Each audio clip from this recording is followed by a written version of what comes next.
Mano vardas Algimantas. Esu kūrėjo ambasadorius. Rojaus trybės aš esu ambasadorius šitai planetai. Jėzaus ir jo partnerės Nebadonijos apaštalas. Gera būti čia, kada iš tikrųjų yra nuostabi gaiva, oro gaiva, gamtos gaiva, kai nėra nei per karšta, nei per šalta, yra ta kaip iš gyvybinės plazmos išsivyšiusi mūsų tokia gyvastis, turinti materialų išorinį apvalkalą, bet iš kūrėjo gavosi dvasinės asmenybės gyvasties kategorija. Tai štai jos kūnas sumanytas būtent tokiai aplinkai. Maždaug 25-7 laipsnių temperatūrai. Natūralu, pliusiniai. Bet yra tam tikri diapazono svyravimai nuo iki. Tai mūsų planeta yra vidutinė pagal atmosferinį spaudimą, pagal temperatūros skalę. Ir kada yra laukia panaši temperatūra? Yra gražu, gera, viduje ir kūnas jaučiasi komfortiškai.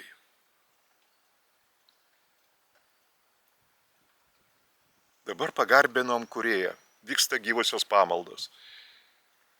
Mes prisijungę tarptautinį ryšio,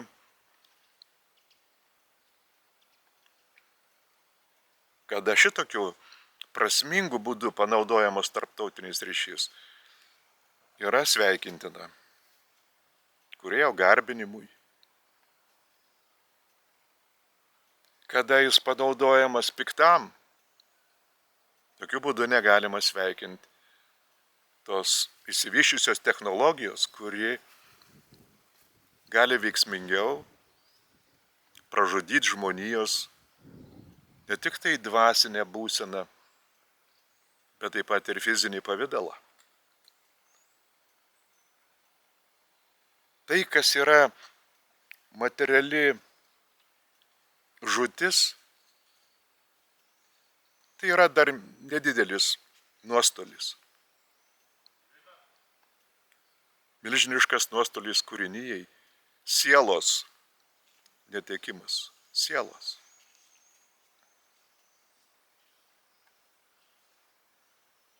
Yra daug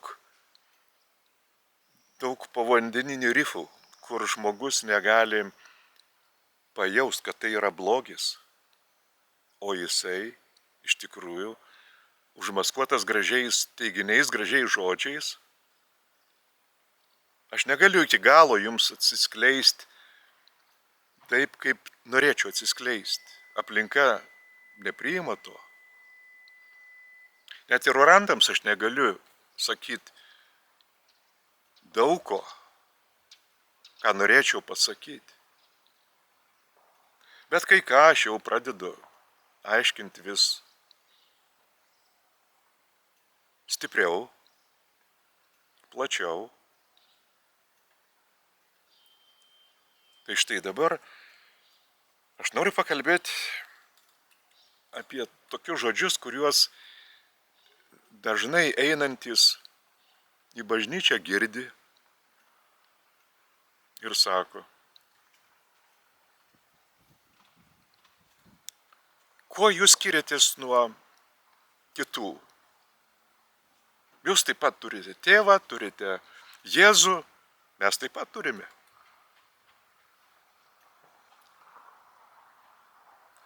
Kaip gali suvokti, kas yra tėvas, kas yra Jėzus, katalikas? Ir kaip gali patirti, kas yra tėvas, kas yra Jėzus, atsivėręs orantas. Tai yra du skirtingi lygiai. Jie nesueina vienas su kitu, nors kalba apie tos pačius asmenis. Tai tas pats, kas būtų gyvas pavidalas, štai šitas materialus kūnas, kurį žmogus klaidingai vadina žmogumi. Žmogus tai yra dvasinė asmenybė pasiekusi Jėzaus dvasinio išsivystymo lygį. Nušvitusi. Tai yra žmogus, tas dvasinis žmogus. Ir jis turi tą pavidalą, kurį panaudoja gėrio darbams atsidavęs kūrėjo vedimui iš vidaus. Brolystėje, be konfliktų, bendradarbiaudamas. Visų labui, visos kūrinijos labui. Juk Jėzus, būdamas šitame pasaulyje, jis sakė, aš turiu ir kitų avidžių, kitų pasaulių.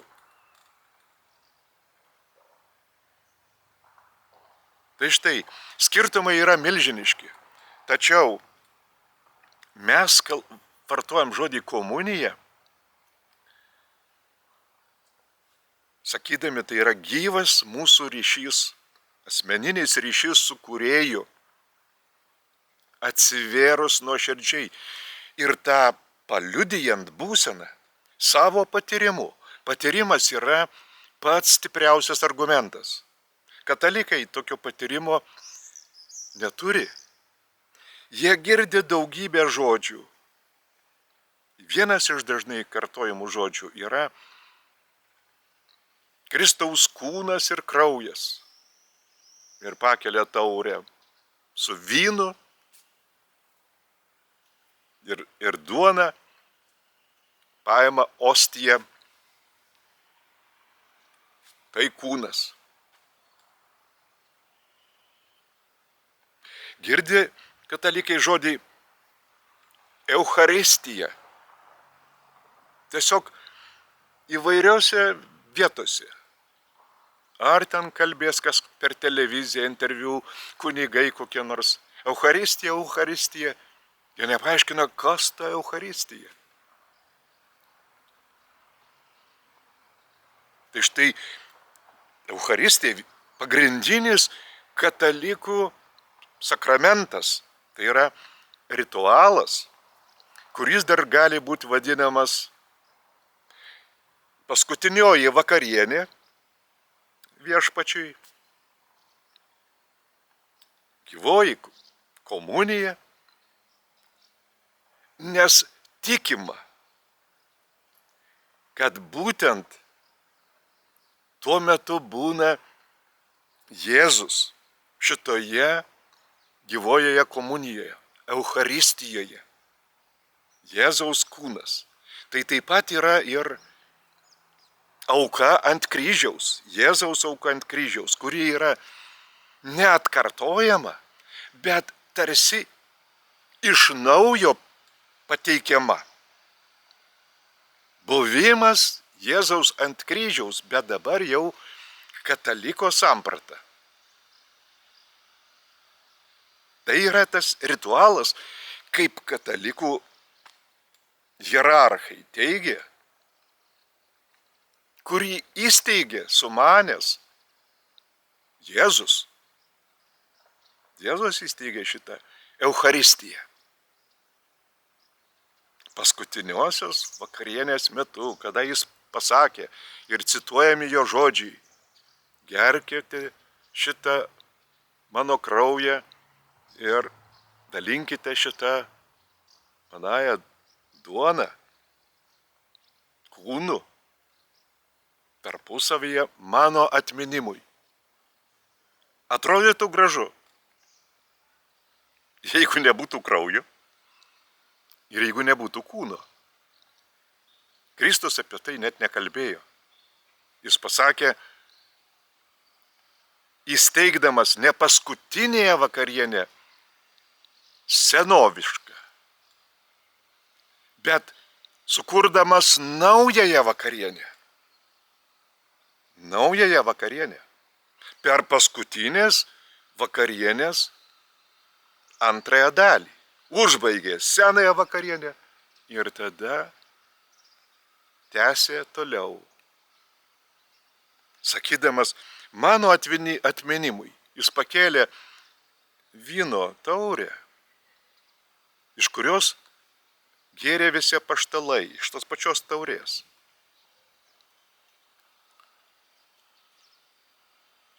tą darykite mano atminimui. Dalino, jis laužė duoną. Kiekvienas apaštalas atsilaužė. Žodžiu, tai yra ne Kristaus įsteigimas ritualo. Jis tik parodė, kad dalinkitės bendrystę. Savo gėriu dalinkitės, o ne Kristaus kūnu.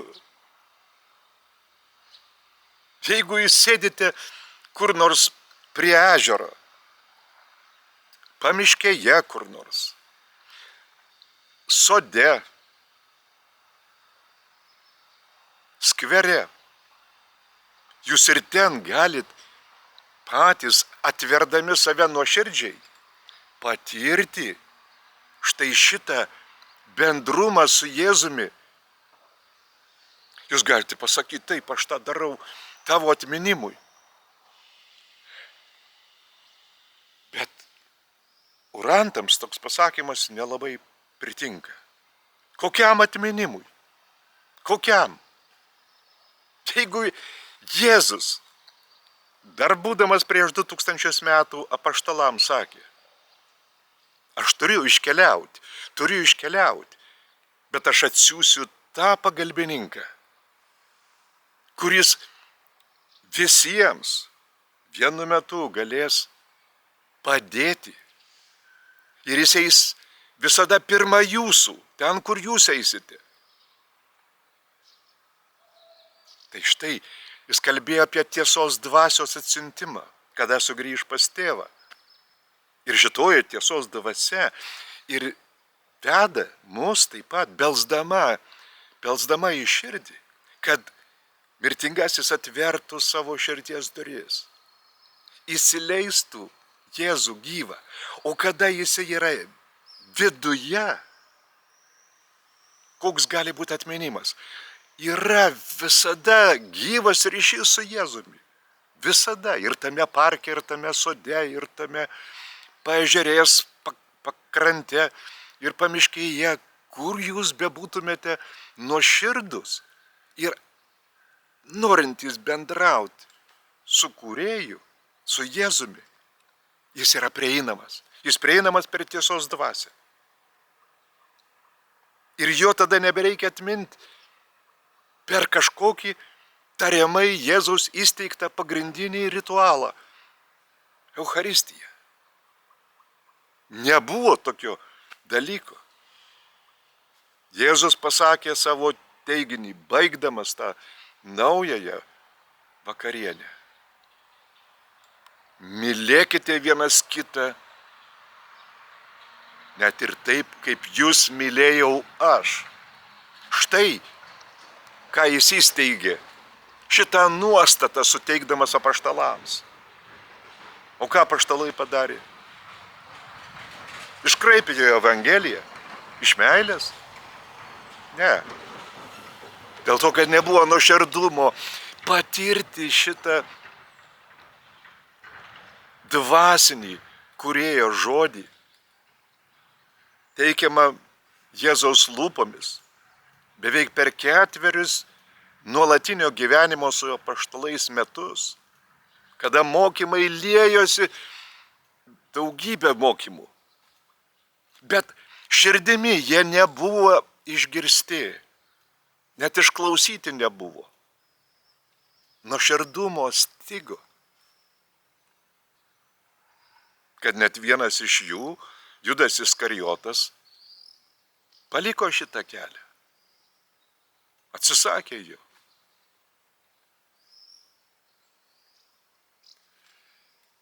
Todėl bažnyčios tariami teiginiai, kad šitą Eucharistiją įsteigė pats Jėzus, yra melas. Šito niekada nebuvo ir niekada nebus. Ką sakau aš, yra kūrėjo žodis. Jėzus nieko neįsteigė. Jis net visus savo įrašus sunaikino, kad niekas jų nesušventintų, nepaverstų kažkokiu ritualiniu popieriumi. Ir tada jis rašydavo tik tai ant smėlio, ką galima nutrinti, kad neliktų jokių užrašų. Ta jis padarė sąmoningai. O dabar, kai Jėzus visomis savo sūnaus kūrėjo, save padovanojusio bejėgių kūdikių, išaugusio iki įtikėjusiojo kūrėjo sūnaus, siekimu ir nuoširdumu, meilė ir gailestingumu, mėgino ištirpdyti visus susiformavusius per kartų kartas tiek žydų, tiek pagonių, tiek artimiausių jo mokinių širdyje ritualus. Katalikų sekta sako, kad jis įsteigė šitą ritualą pats. Ritualą. Jie pripažįsta, kad čia ritualas.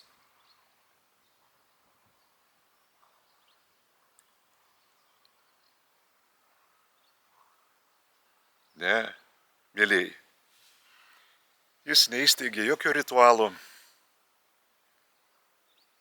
Jis mėgino ištirpinti visus ritualus gyvame dangiškosios karalystės įkūrimo širdyje patyrime. Kada yra patyrimas? Kad tu įkūrei tą dangiškąją karalystę. Joje ritualo nėra nė vieno, yra gyva komunija, be jokio Kristaus kūno. Yra dvasinis ryšys ir su kūrėju, ir su pačiu Jėzumi. Kūrėjas suteikė visas priemonės. Savo dvasią pasiuntė į mūsų kiekvieno protą, minties derintoje. Šeimininkas, sūnus kūrėjas, Jėzus atsiuntė savo dvasią, tiesos dvasią. Jo partnerė, dukra kūrėja, paskleidusi savo šventąją dvasią. Papildomai yra 7 pagalbinės proto dvasios, viduje veikiančios. Kol dar nėra minties derintojų, kuris būna padovanojamas jau priėmus pirmą moralinį sprendimą. Galbūt 3, 4 metų, 5 metų. Tai individualus dalykas. Iki tol vedimas yra 7 pagalbinių proto dvasių. Drąsios, intuicijos, žinių, supratimo, išminties, garbinimo, patarimo. Visa tai kūrėjo sumanymas, kad iš vidaus būtų šviesinamas šitas dvasinis asmuo. Dvasinis, ne šitas kūnas. Viduje esantis gyvas kūno gyventojas. Jis nemirtingas. Nebent pats tas dvasinis asmuo nebenori eiti gyvojo keliu kategoriškai. Tada jo valia bus patenkinta ir jo tapatybė bus nutraukta. Išrinkta asmenybė į atskiras savybes, kurios kaip tapatybė, turinti laisvą valią, asmenybėje nebepasireikš. Ir niekada nebus pažadinimo. Niekada. Bet tai Tokia yra to asmens valia. Kūrėjui asmens valia yra aukščiausia.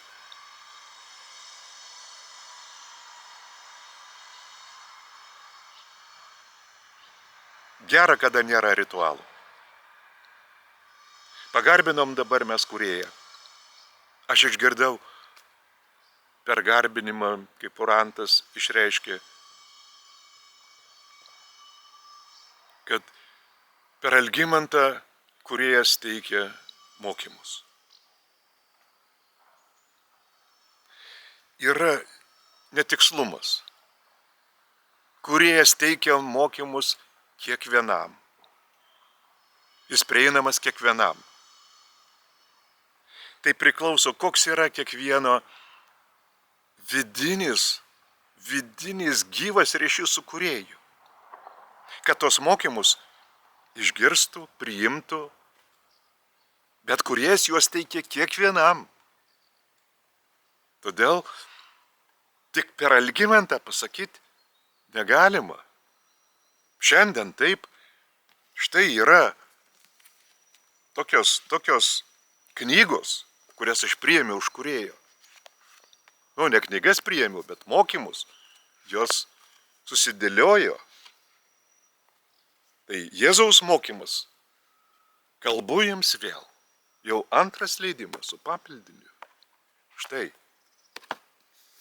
4 kūrėjo knyga. Tu manyje. Visiškai neseniai išleista. 3 kūrėjo knyga. Meilės galia. 2 kūrėjo mokymų knyga, apreiškimų knyga. Gyvoji tyla.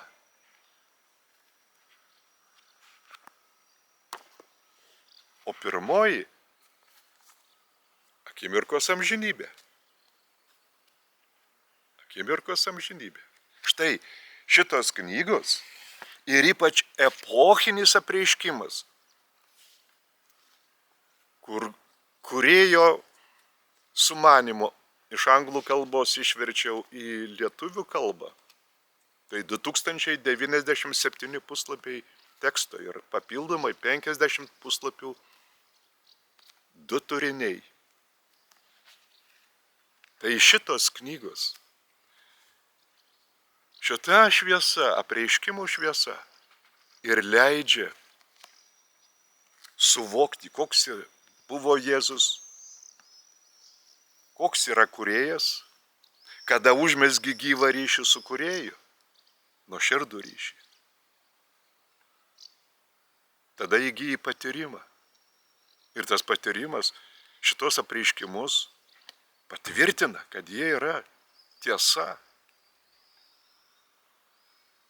Tačiau man net nebūtini jokie patvirtinimai. Aš žinau, kas yra tiesa. Kito supratimas bus gal ir priešingas. Bet man tai nesvarbu. Aš žinau, kas yra tiesa. Tiesa nesikeičia. Tik jos atskleidimas priklauso nuo mūsų gyvybingesnio ir gilesnio ryšio su kūrėju.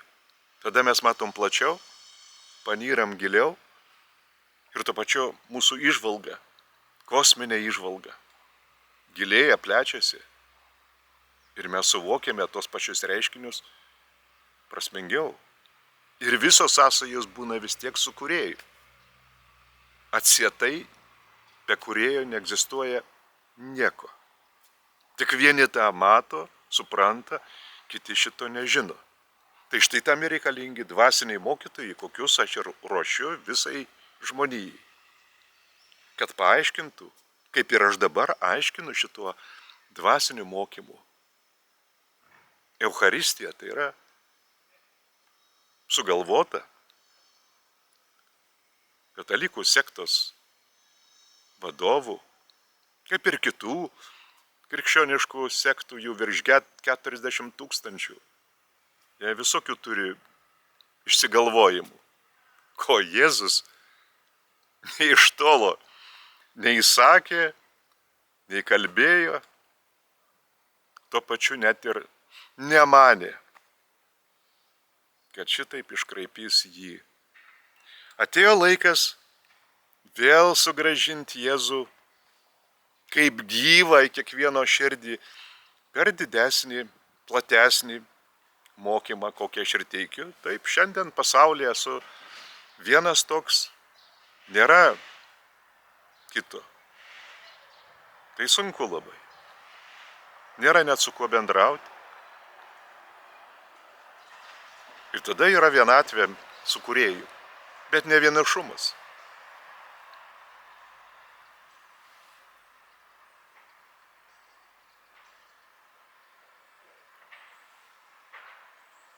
Džiaugiuosi, kad yra orantai, džiaugiuosi, kad yra gyvoji komunija per širdies atvėrimą. Štai pagarbinam kūrėją, tai buvo mūsų kūrėjo šlovinimas. Rojaus trejybės aš esu, 4 asmenybių sudarančių kūrėją dvasioje absoliučiai viena. Pabaigai aš jums parodysiu savo aplinką, kaip jinai atrodo dabar. Taip, dabar aš turėsiu atjungti jūs. Jūs nematysite tie, kurie žiūrite per telefoną, ką aš rodau įjungęs kamerą. Žodžiu, aš nuo jūsų pasitraukiu. Bet tavo televizijos kanale būtent galės ir pamatyti tai, ko dabar nemato.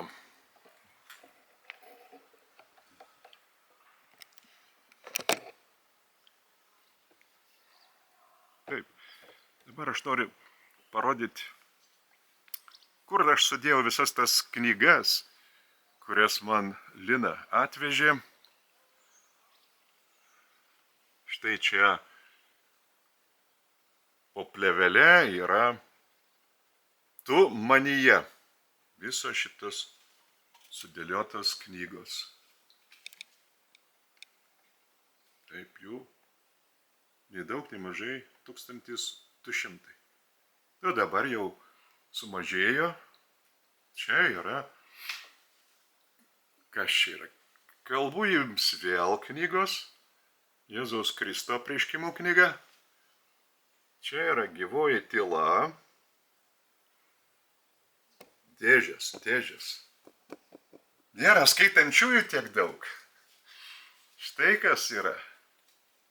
O, ten yra ir akimirkos amžinybė. Taip, čia akimirkos amžinybės knygos.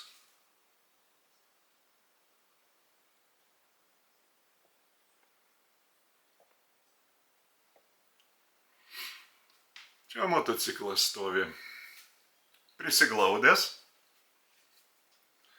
Kaip sako, šalia mašinos suspaustai, bet draugiškai. Taip.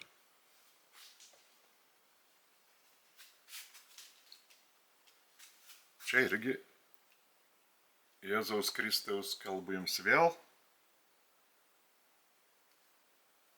Na, čia yra meilės galia. Šitas knygos jau dėžėse.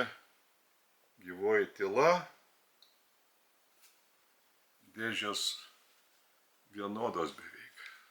Nes ta pati leidykla. Ne leidykla, o spaustuvė spausdino. Visą kitą leidyklos darbą atlikome mes patys. Štai dabar čia mano daržas. Matau vieną raudoną pomidorą. Jau bus galima jį nusiskinti. Taip, čia dabar yra iš tikrųjų agurkai šiais metais labai pageltę, 4 jau aš nuraškiau, bet tai ir viskas. Daugiau aš nelabai matau, kad būtų žiedų. Svogūnai man patinka šiais metais. Jie buvo iš tikrųjų neblogi. Įsiroviau vieną vakar. Turiu šaldytuvę. Čia agrastas, agrastėlis mažiukas. Juodieji serbentai priskyniau jau pusę puslitrio. Suvalgiau, derlius nuimtas. Štai taip. Tujos nuostabiai atrodo, man jos patinka labai. Tokios puošnios, pūrios.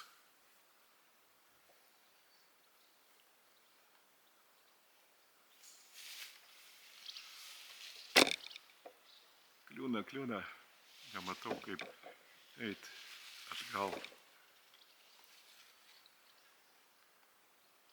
Gėlių darželis, čia violetas iš žaslių ir lyno pasodintas gėlės iš jų kiemo. Hortenzijos. Aš vis ieškojau senoviškų, kad būtų ne dabartinių hortenzijų.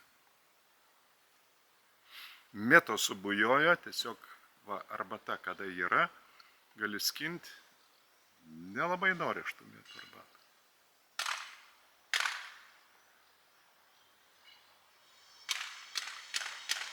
Ir va, štai mano nuostabiausia obelėlė alyvinių obuolių.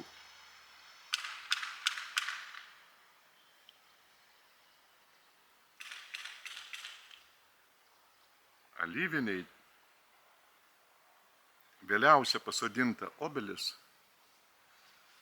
bet štai ta mažytė, kiek jie turi jau obuolių, vienas vakar nukrito. Tai aš pasiėmiau, bet dar nesuvalgiau, dar gal palaikysiu, tegu biškį pribręsti labiau. Neseniai nugenėjau tujas, jos dabar dar bus puošnesnės, nors sumažėjo aukštis, bet bus tada daug puošnesnės.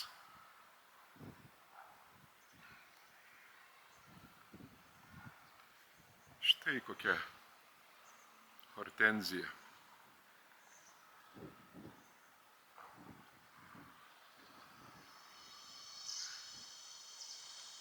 Kurėjo vėliavą reikia keisti, taip plevėsuoja, bet audinys labai nestiprus. Dažnai reikia keisti. Štai tokia mano aplinka, kurią aš irgi galiu pasakyti, kad iš dalies esu patenkintas, kada esu kieme. Ypač kada tujos užaugs, bus tada tam tikra aplinka, kuri bus individuali, privati. O tam bendras kiemas man nepatinka dėl to, kad privatumo nėra. Dėl to aš ir mąstau kažką ateičiai. Vis tiek tai man visam laiko aš nepageidauju turėti tokį bendrą kiemą. Štai tiek.